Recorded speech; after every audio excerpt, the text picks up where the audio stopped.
Monday. It's time for our fabulous Ferengi family. Put your hands together. Nog, Rob, and Leeta!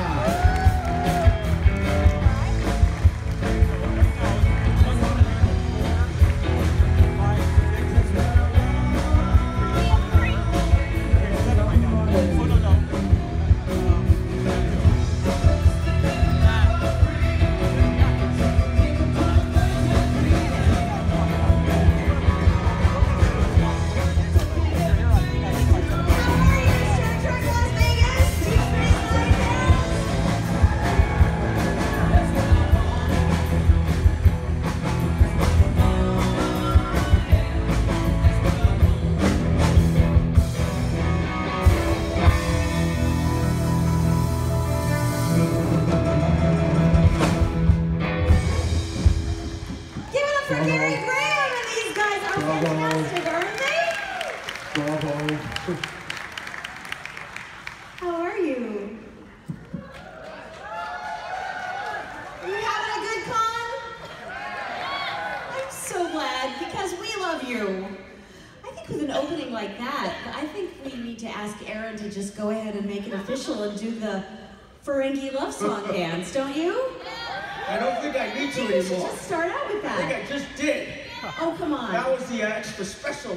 Just Ferengi love one more dance. time down front for Only us. if Mom joins me. Okay. I would like to say that we time traveled all the way back from the 24th century to help you to celebrate us. Us! Very good. I'm happy to be here with my father and my stepmother. 25 very nice. 25 years ago, these clothes fit me perfectly.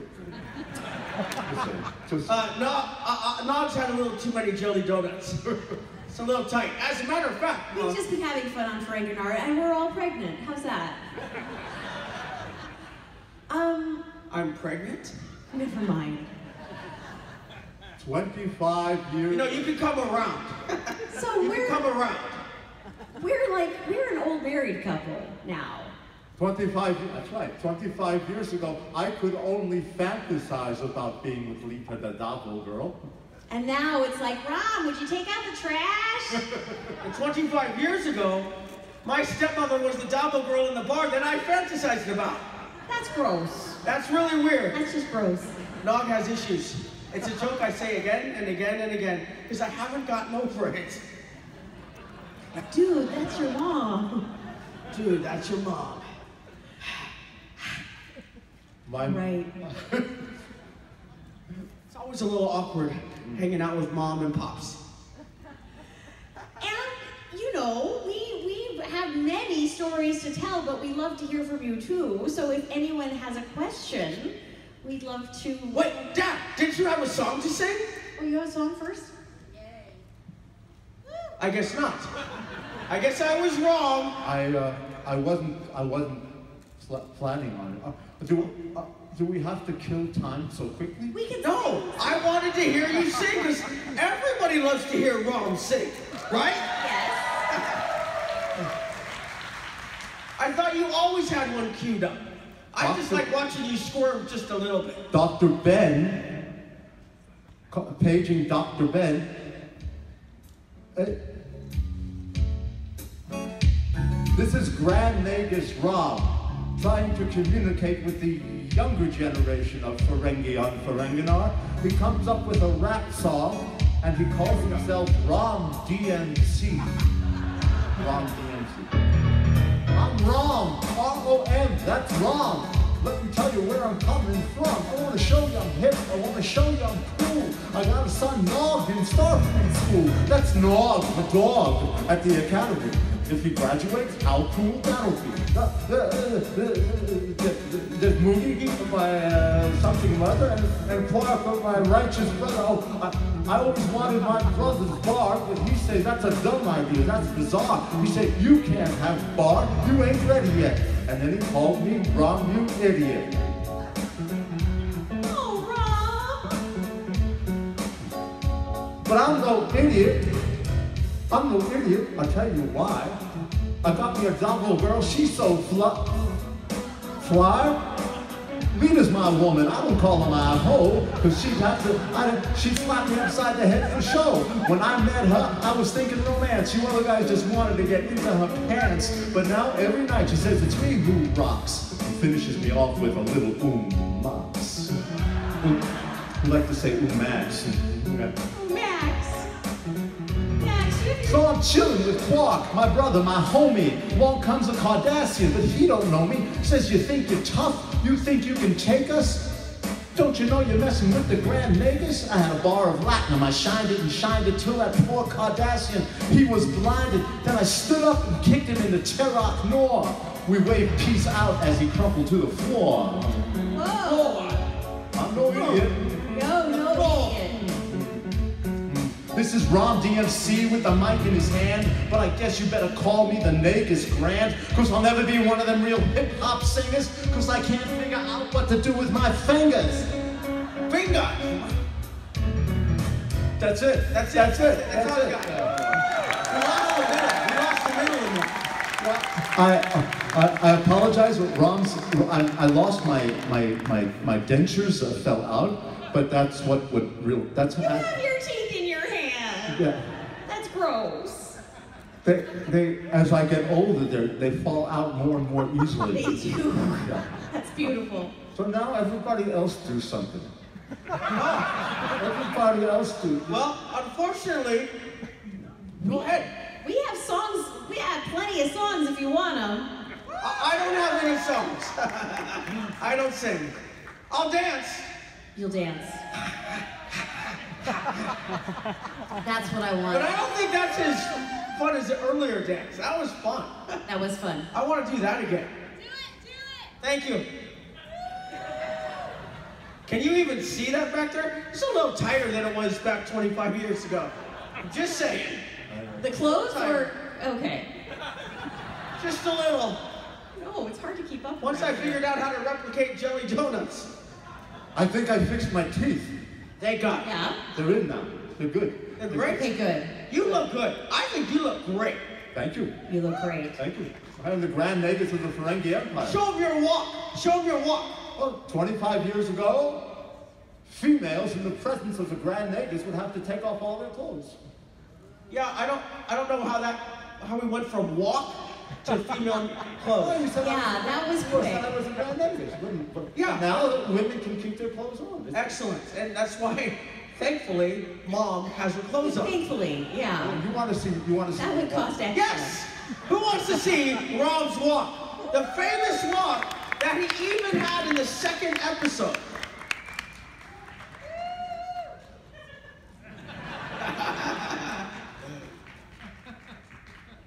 I haven't even done anything yet.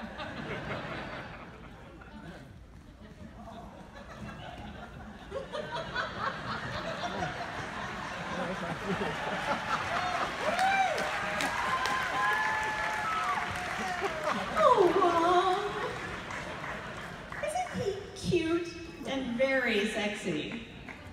It's the walk of. It's the.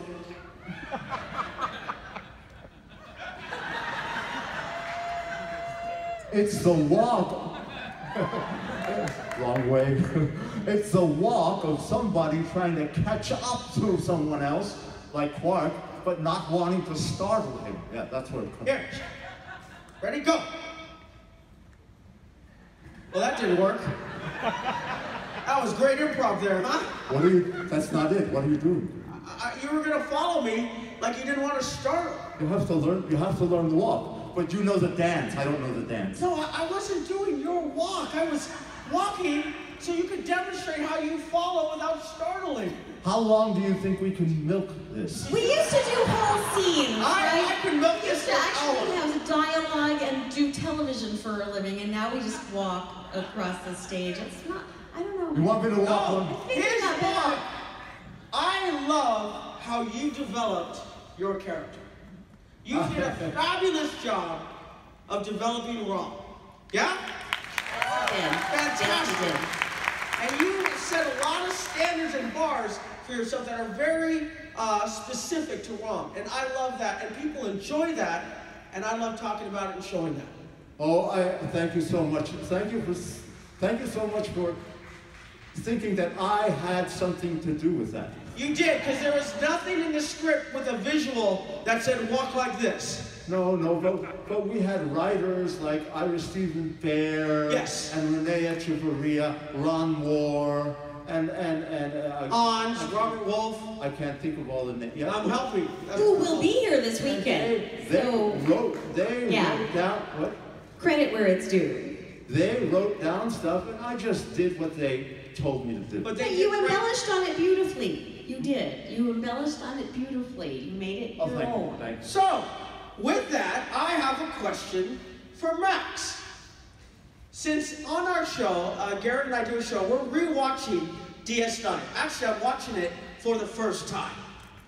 And I noticed at the very beginning... The first time? Yes, because during the run of the show, I didn't want to watch my own work. I can't do that. So I never watched the show then. Raised two boys. We watched, SpongeBob and, Teletubbies. Whole different idea. But my point is watching it now in the first couple episodes, Rom's character is very different than he becomes. Yeah? Would you agree? I've heard people say this, but I have managed to justify it for myself so that it is one seamlessly developed character. Oh, I have no doubt. 7 seasons. I have no doubt that you seamlessly transition, because I love both, and I haven't seen the transition yet, but I've seen both, and they're both amazing. You manhandled me into the classroom, remember? Threw me in the chair, kicked me, punched me in the face, backhanded me, did the Shatner. Did the Shatner. We call it the Shat. Garrett and I call it the Shat. Okay, but at what point did you start to transition to more, although your walk out of the classroom, right, was very good. How did you transition more as the scripts came to you? That's what I want to know, because I thought it was brilliant. What was the question? How did you transition from the Ferengi you created at the beginning to where Rom really becomes Rom, as the scripts were given to you in the shows that we did? Oh, I do have something. Come closer, center stage, Matt. I do have something to say about this. I knew he did. When the show began, I think the idea, I heard this from Ira Bear himself, the idea of Quark as a series regular Ferengi was that he would be a lighter character, more fun. Oh! I think something akin to Neelix on Voyager. Uh-huh. I hope Neelix was fun. Was Neelix fun? Yeah. Yeah, but why was he on the bridge? Okay, sorry. So focus, Aaron. Focus. They would write. Is I'm there. Did you really see anybody with that move? I'm sure. Did you actually see anybody? There's a guy from San Jose over there. Are you sure? He's always coming to our shows. Yes, we see you. He was in the same seat last year. I paid the whole first row.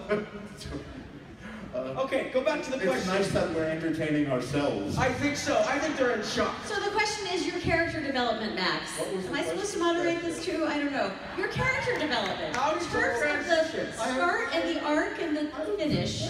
He's there. He's getting there. And I'm trying to remain as Rom in character. It's hard, isn't it? Just try and find. You're not making it easy. That's my goal. Rom, you've grown as a person.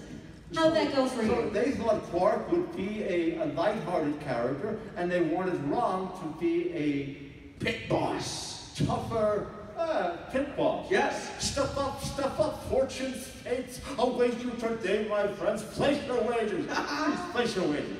Something. That's great. Something tough. That was the pilot. Yes. They wanted him to be tougher. Yeah? Right. Then they saw that I am not tough. Max Grodénchik, however you pronounce that last name, Max Grodénchik is not a tough person. I am a pussycat. I've never said that sentence. I don't think I've ever heard the person right here used the word pussycat. And claw, and arm. You gotta keep the teeth in. Great character. Armin Shimerman is one of the great Shakespearean tragic actors. He can do Richard III in his sleep. So as they were writing this and watching the results of who was gentle and who was tough, they could see that the tough lines were not fitting me. Interesting. And the gentle lines were not fitting Armin. So they did. I had little to do with it. They switched it. Interesting. I didn't know this. And that is what you're probably referring to. Yeah, but you also had a lot to do with the development, the physicality, the characteristics of Rom. You know, that is my father. You know, and again, like how you manhandled me into the classroom, things like that. Little lady, can you remember that? Little lady, when he's talking to Keiko, go do that. I want you to do that for me right now. I'm just kidding. It was just interesting. I really liked that. And I wanted to know how it was for you, as I guess whoever that Max Grodénchik character is, how that was for him. I thought maybe you, Rom, would know. I would say one thing. I would say that the wardrobe and the teeth, a lot of the physicality comes from not being able to walk straight, like. Yes. And the teeth, if I just use my lips like I normally do, then it sounds like that. But if I talk from the back of the throat. The back of the throat. It's much clearer. Yeah. And deeper, more resonant. And I think it made Rom sound a little slower. Ah, that's what I'm getting at. Not dumber by any means. Right. Oh, slower. Mom! Come on! Because I ended up with Leeta and Adamo. That's right. So, because heart. Wait, is there a heart on this side? Just kidding. Go ahead, sorry. That joke. And because Ron has the best heart, right? That is my answer to that question. No, that is my answer to that question. That's a great answer. So you have a question for Leeta. I'm going away. I don't. I'm fine, but these two people are waiting patiently. Oh, great. Now, note that the Voyager cast had like 15 people on each side. Well, we have a question here and one over there too. How about you? Hello, Aron, Max, and Chase. Chase, thank you for, you're such a great personality. I think you're a great moderator. You've done a great job. Thank you. That means a lot. I'm having fun with it.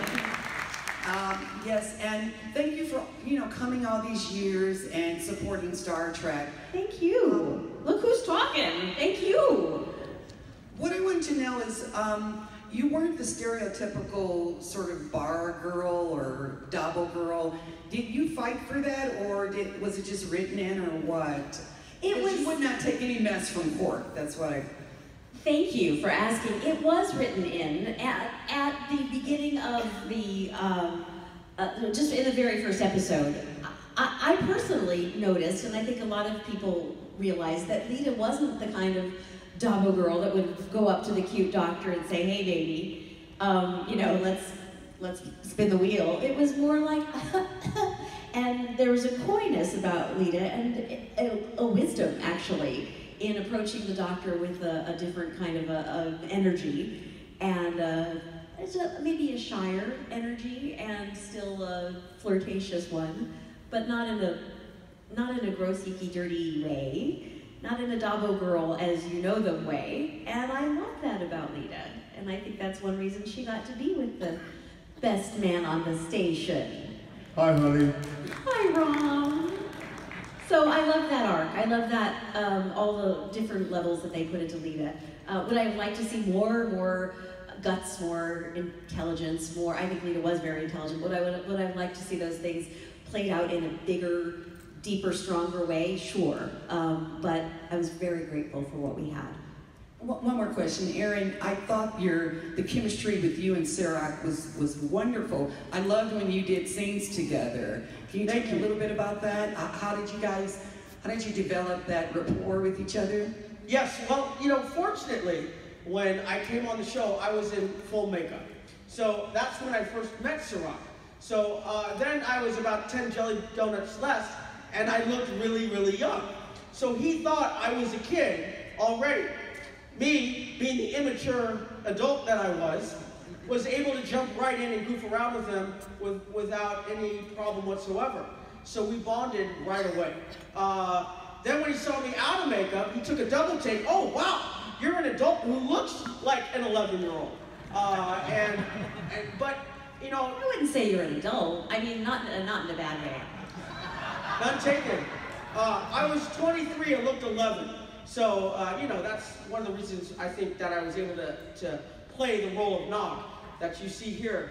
But the thing about Sirach is I couldn't have a better co-star because he was incredibly professional, a lot of fun off camera, and honestly, we goofed around off camera all the time. We played a silly game like this. So at this moment, tell me how many of you right now just looked at my finger? Be honest. Okay, you don't have to tell me right now. Thank you for the lights, though. That was pretty good. I'll have to remember that. So we did this for years, getting each other to look at the middle finger. Incredibly juvenile. But it was a lot of fun for some reason, because we go to all ends to get each other. And I think that just kept us goofing around and having a great time. But the strongest relationship, to be honest, Avery and Sirach. That was probably the most beautiful friendship to watch behind cameras. And you really see that on camera. I love the chemistry between the two of them. It's beautiful. So Beautiful. They would go on vacation together. They're really... I would try to, can I come? Avery would have none of that. Well, congratulations, 25 Thank you. years is my favorite Star Trek. Yes, thank you very much. Thank you so much. Such a human show, right? Oh, I mean, for all this look up here, such a truly human show. We had amazing writers, right? Yeah, we're on this side. First of all, Grand Negus, it's an honor. It's an absolute honor to see you here. I know there's a lot of focus on the con this year on the mirror universe, but I always felt that the Ferengis did the best mirror to human beings and them themselves. So I'm just wondering, Grand Negus, now that you've done so many amazing changes on Ferenginar, if you would be interested in sending maybe a delegation of Ferengis to come and teach us some better economic skills or anything along those lines. He wants to know if you could send a delegation to the humans, okay? So that you could teach them more about better economics. Yes. Yes, I can do that. I can do that. Yeah. It'll just take a little while. Would they listen? You know, we've come all the way from the 24th century, and some of my aides have come with me, so I will have them set that up. Okay. It'll take a while. Maybe in... How much will that cost? Consider it a gift of the 25th anniversary of Deep Space Nine. Oh, you're so kind. You're such a benevolent leader. But it'll take a while. Maybe in, I don't know, 2020 or something. Just off the top of my head. Long live Ferenginar. Long live Ferenginar! Thank you. I felt like a Klingon right then, a little one, but I felt like a Klingon. Yes? So Max specifically requested that I ask this question here today, but I'd like to open it up to each of you and get your thoughts on it. Where are you going? If you had to choose... First he said it was a question for me, so I ran over there. But now he's saying it's a question for each of us, Yeah, and I but came back. we could start it off there. We'll balance out the stage. We're Go like there. getting further and further off this way. There you go. There, now Leeta's right in the middle. So if you had to choose, out of all of the 7 seasons of the show, one crowning moment for your character, what would it be? And why? How come I can't hear? It's okay. What was the crowning moment of your character throughout the series, throughout the run of our series? Yeah? Very good. You didn't even have a microphone, and I heard you. That's Globes, my friends. That's Globes. Thank you. Thank you very much. Thank you. I'm running for Congress 2020 as well. I'm not. I'm just kidding. I'm too sensitive. Did you get it? I got it. Okay, great. I'm going to go back on this side. No, I need you to demonstrate.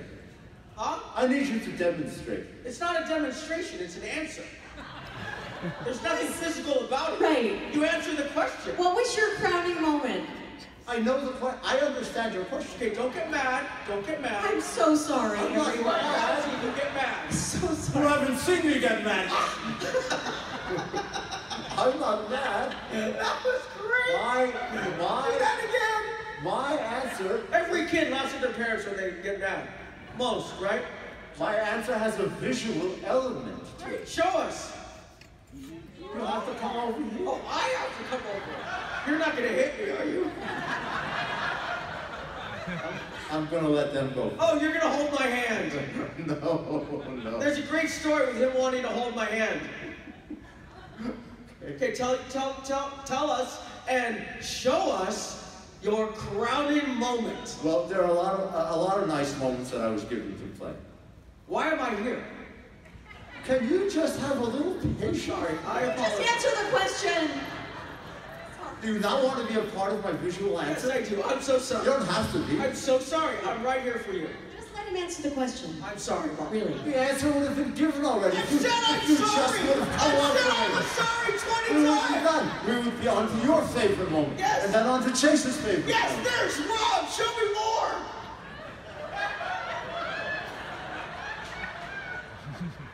I'm going to change my favorite moment.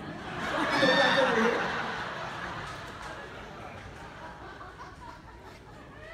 My favorite moment, the episode is one where all Dax's hosts come back.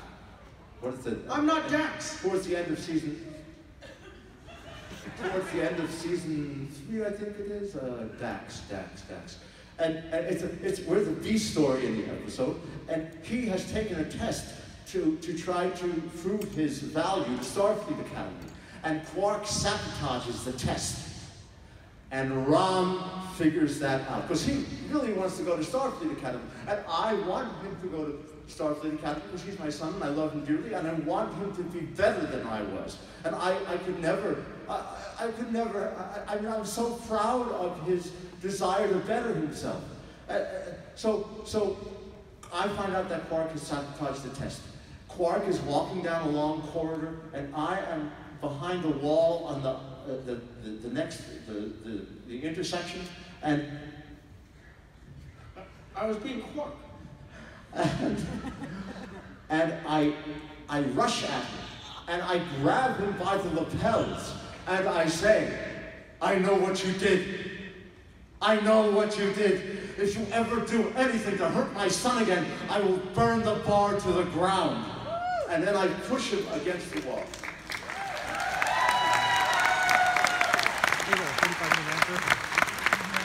I couldn't wait for take 2. But the director said, we got it. Cut, print, moving on. I said, really? Yeah. So that was when Ram began to stand up to Quark. Beautiful. Beautiful. See, I was there for you.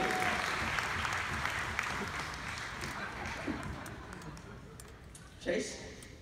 Leeta? Thank you. That was really lovely, Max.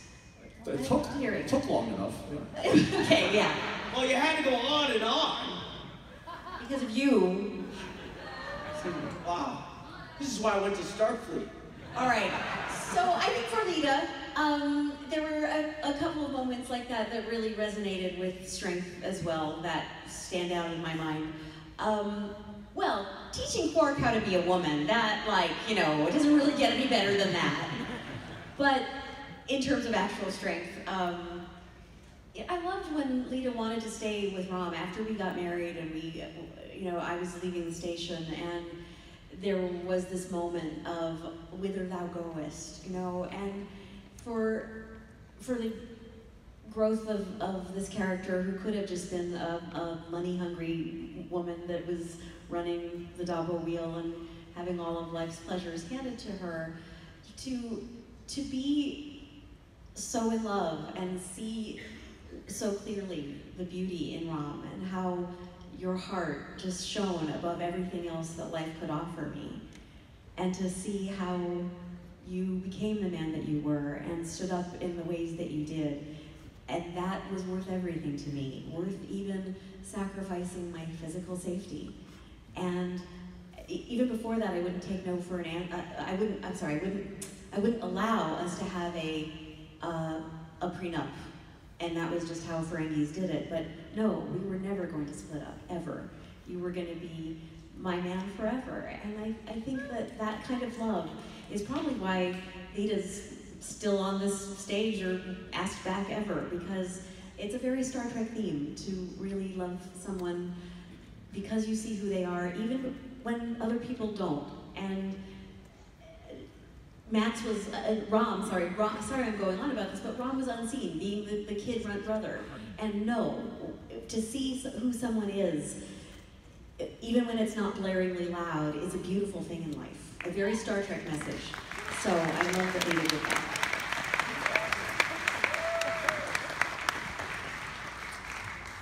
Well, I'll try to answer this pretty quick. I think the obvious answer to the crowning moment of Nog is the 2 episodes, Siege of AR-558, and It's Only a Paper Moon, where Nog deals with, as we find out later, PTSD. And to be honest, at the time, I read it more that he was afraid to move forward in life. So, but the truth is, how I honestly feel, is there were a lot of crowning moments in the journey of Nog through Deep Space Nine. Whether it's Jake teaching him how to read, I always get emotional about that because it was such a beautiful moment where Sisko watches him. Valiant was a very important moment for Nog that a lot of people don't bring up, but it taught him a lot about how to be a better officer someday. It taught him a lot about himself and how to keep his ego in check and how to make better decisions for the greater good, not for the singular, with immense consequences to take on forever. I think the relationship with Jake, all these little moments are so important in his development. And I'd be remiss not to mention Heart of Stone, which was really a turning point in Nog's journey, and his admittance of his father. I don't know why I get emotional, but the thing that was beautiful about our show was not only the relationship between us in those little moments, but the relationship between Avery and Sirach, Sisko, and Jake. And they showed it in 2 different paradigms, which was beautiful. So it's hard to pick one crowning moment, because especially for us, we had such a beautiful journey on the 7 years. And as Chase said earlier, Leeta said earlier, we were so fortunate to have what we have and blessed. So it's a difficult answer, but I hope that was good enough. Thank you. Over here. Thank you so much for coming back in time and talking to us. We appreciate it. As we left off 25 years ago, we started seeing that things slowly... I'm sorry, 1 second. Forgive me. As a speaker, 20th century speaker. It's a 20th century speaker. I'm trying to listen. Yeah, look there. He's over there. Turn your ears. There you go. Now you'll hear it. Go ahead. I'm so sorry. Oh, you're fine. The sound goes through the speaker. I don't think that's the one it's coming through. I think that's for... Okay, let's go. Go ahead. I'll help you out. Yes, sir. When we left off 25 years ago, we saw that things were slowly changing for women on Ferengi. I wanted to ask Leeta and everyone else, how have things changed for women on Ferengi, and have they realized it's high time that women be treated equally there? Absolutely. It's a whole new world. Time's up. Right? What? Oh. So I think that Leeta recognizes that, of course, and has stood her ground, and women are absolutely wearing clothes and participating in commerce. And I think also because Leeta wanted the world to be fair, that there are unions on Ferenginar, and that there are fair treatment of employees, and it's not all top-down, it's collaborative and fair. And I think that's definitely both Rom and Leeta's influence. I think it's a whole new planet, as well it should be, right? Yes. for working regular Ferengi. Thank you for your question. Thank you. Hi, friends. So y'all have already touched on this a little bit, but I'm curious, for you as the actors, which qualities or traits stuck out of your characters that you strive to emulate in your life? We all look at each other. I'll just say compassion and justice and integrity. I think that those things were beautifully written into Leeta, and I have really enjoyed walking in those shoes and try to whenever possible in the world. How about you, Ron? Did you hear the question? I did. Okay, excellent. Most excellent. I heard the question because I was listening to that speaker. Her voice came through the speaker. Okay. I'm just going to say okay. We have 5 minutes, guys. Thank you, Chase. You're welcome. Go ahead, answer the question. Well, I do. Ron is a better man than Max is. I know that. Yeah, he is. His heart, but I, Max, try to emulate Ron. I try to keep my heart open. I don't know how to say it in English. Or anyway, that's my language. I don't know. Anyway. What are the choices? Ron's heart is open, and I hope some of that openness of heart comes from me. There. I said it maybe. Knowing you, I would say absolutely. You guys met Max, what do you think?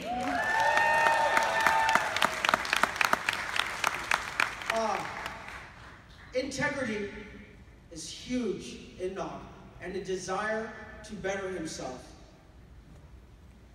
was, I think, one of the greatest some of the greatest qualities that he possessed to move forward, and bravery. He was incredibly brave to step away from the norm of his society and go in a completely different direction to better himself based upon what he saw from his own father, which we as humans often do in life. And for him to pursue that endlessly and with a ferocity, a strength, I felt was incredibly beautiful in that character. I always felt Nog was one of the most human characters on the show. It was such a joy to play him. The truth is also on our show, 2 minutes, was that the writers were close to us. And as you said what you said, I disagree as well. Because I think the writers saw a lot in you, that heart they put in Ron. As much as they saw in you, they put in Leeta. What they saw in me, they put in Nog. And we brought that to life more and more by our performances. And I think there was a natural symbiotic fit in that, where it almost, I can't speak for you, it was a little bit natural, but elevated at a much different character, tempo, what have you. And the last note I'll say is Nog's intelligence.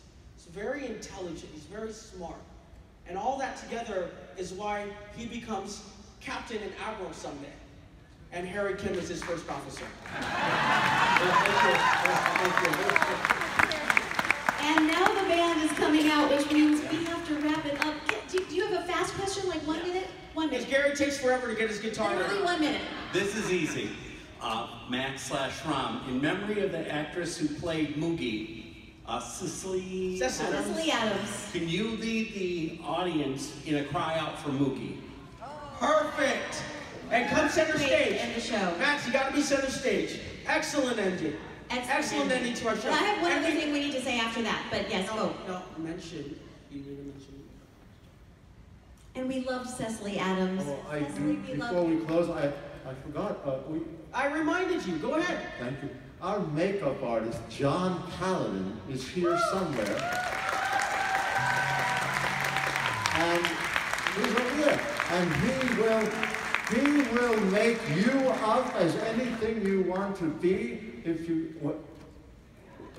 catch him in the dealer's room. He's in the dealer's room. He's also in the makeup lab. He's going back and forth, but mostly in the dealer's room. And catch him, and he is sitting near us actually, and he will make you up. And yes, yay, John, we love you. And also catch us together as the Ferengi family in photo ops right after this. And I'm going to put a plug because I didn't get to sing here, but I'm singing at 7 o'clock, and I'd love for you to be there with Joey Singer. He's an amazing pianist. Come over at 7 o'clock to Quarks. Thank you all for coming to see us today. We hope you had a great time.